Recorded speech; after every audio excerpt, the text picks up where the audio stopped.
Dieu cherche les hommes et les femmes de foi. Les hommes et les femmes qui vont parler aux francs-maçons, qui vont parler aux églisiens. Les hommes et les femmes qui peuvent parler à la famille. Alléluia. Et Jésus revient.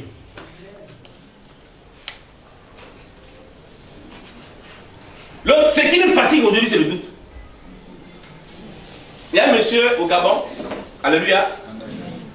J'ai fini ce programme. Alléluia. C'est sa cousine, sa nièce qui prie avec moi. Ce monsieur avait travaillé avec le vieux Bongo. Un conseiller. Donc le monsieur, qu'est-ce qui s'est passé? Après le programme, sa nièce me l'a amené. Mais quand il était autorité, il ne s'occupait pas d'elle. Il ne s'occupait pas d'elle. Elle me l'a amené. Le monsieur était, je vous dis, il avait atteint la phase terminale. C'est-à-dire aussi la phase terminale. Parce que sa nièce lui dit, ah, je t'amène là, chez mon papa, chez mon papa. Donc là, on l'a amené chez le prêtre, donc sa famille l'a amené. Il dit, bon, après ça, tu rentres à la maison. Parce que sa famille l'a amené chez le prêtre pour que le prêtre puisse faire l'extrême onction. Il dit, va en paix.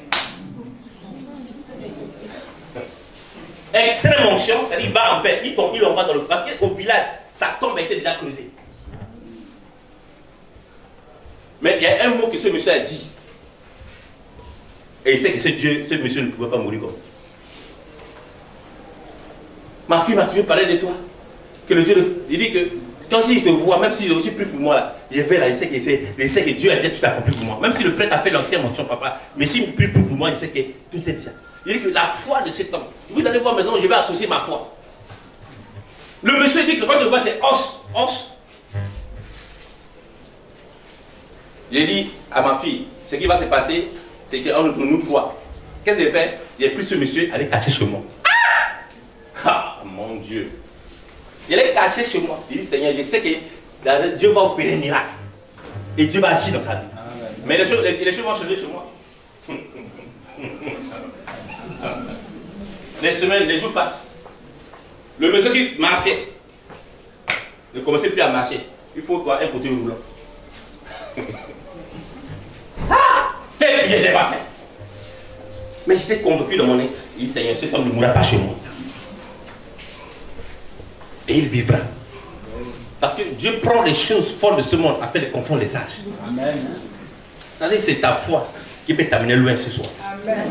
Si tu as la foi, ce que tu as attendu pendant des années, tu peux la voir maintenant. Donc sa famille est en train de... La tombe était déjà à Port-Gentil parce que le Gabon n'a pas, il n'y a pas assez de route. C'est là où, voilà, à Port-Gentil, soit en avion, soit quoi, en bateau. Et puis, transporter un cadavre l'avion ou bateau, c'est cher. Donc, quand il est vivant, son transport est moins cher. On va l'amener là-bas, quand il va finir, en même temps, on le pousse déjà. Mais le mot qui m'a d'abord non seulement touché parce que le prêtre a fait extrême onction. Quand sa famille a cherché dans tout le Libreville, on a dit non, il est chez un pasteur. Je vous dis, c'est un samedi, c'est un scandale grave qui devait se passer. Ils étaient venus avec les gros bras. Les gros bras. Je sortais, j'étais dans le vers 17h, je vois, le portail était envahi déjà. Oh oui, le pasteur, oh, on sait, vos histoires au Gabon, vous sacrifiez les gens, vous faites. Ils ont commencé à crier. Donc, celle qui est responsable de la famille, quand je l'ai vu, il dit, vous pouvez dire tout ce que vous voulez dire. Bon, c'est pas grave. Vous voyez la maison, c'est ça. Votre fils, votre parent est chez moi. Mais je vous demande demain, venez le chercher après le culte à l'église. Dès qu'on finit la prière, prenez-le.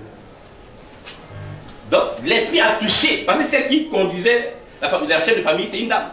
Donc, elle a dit, bon, on a compris. Je les ai orientés. Donc, dimanche, ils ont renforcé le nombre de gros bras. La nuit, là, je vous dis, j'étais couché sur mon quai comme ça. Je dis, Seigneur, le monde dira quoi? Cet homme était venu chez moi. Il n'avait pas les fauteuils roulants. Jésus. Parce qu'il était venu, je l'avais caché. On ne l'a pas vu. S'il l'avait vu, le jour, le samedi, là, on devait le ramener. Parce qu'il était dans le fauteuil roulant. Mais quand je suis arrivé, pendant qu'on le fait descendre dans la voiture, on a vu le fauteuil, le monsieur est assis dans le fauteuil. Tout le monde, c'est-à-dire que j'ai senti le mouvement devient très chaud. Commence à prêcher, Il était assis au fond, il dit, toi, au nom de Jésus, lève-toi. Vous savez, Dieu ne déçoit jamais. Lève-toi et marche. Le monsieur a bandé un seul coup, m'a couru dans la salle. Les gens commencent à acclamer. Il dit, c'est pas encore fini. Donc le monsieur commençait à transpirer. En même temps, on voyait mal manger. Il ne voulait plus s'asseoir dans le fauteuil. Il était seulement debout. Après la prière, j'ai dit bon, excusez-moi pour le désagrément. Je vais vous donner votre parole. Celle qui parlait oh yeah oh là. Je dis papa, il faut le garder encore chez toi.